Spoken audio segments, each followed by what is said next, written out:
Selamat datang ke Bantuan MY, saluran anda untuk info terkini bantuan rakyat Malaysia. Assalamualaikum dan salam sejahtera. Anda sedang menonton saluran Bantuan MY, saluran yang membawakan berita terkini berkaitan bantuan kerajaan untuk rakyat Malaysia. Hari ini, 13 November 2025, menandakan hari rasmi pembayaran STR Fasa 4.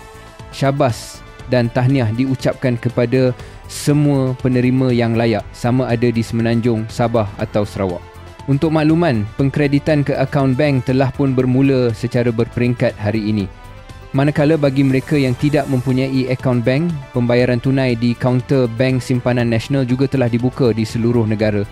Namun penting untuk diingat, bayaran yang diterima hari ini adalah untuk jumlah semasa sahaja. Sekiranya anda mempunyai bayaran tertunggak dari fasa terdahulu, jumlah itu tidak akan dimasukkan dalam pembayaran kali ini.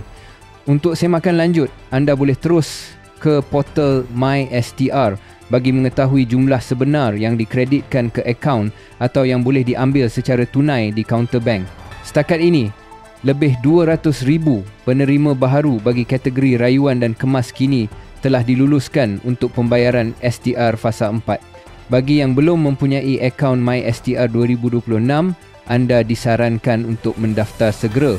Ini penting supaya anda dapat mengakses portal rasmi bagi tahun depan dan menyemak status pembayaran tanpa sebarang masalah.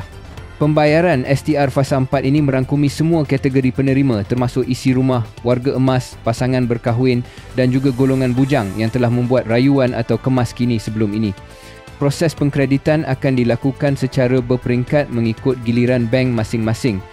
Mereka yang menggunakan Bank Simpanan Nasional biasanya akan menerima lebih awal berbanding bank lain. Jadi jika bayaran anda masih belum masuk, jangan risau, terus semak portal MySTR dari semasa ke semasa untuk melihat status terkini.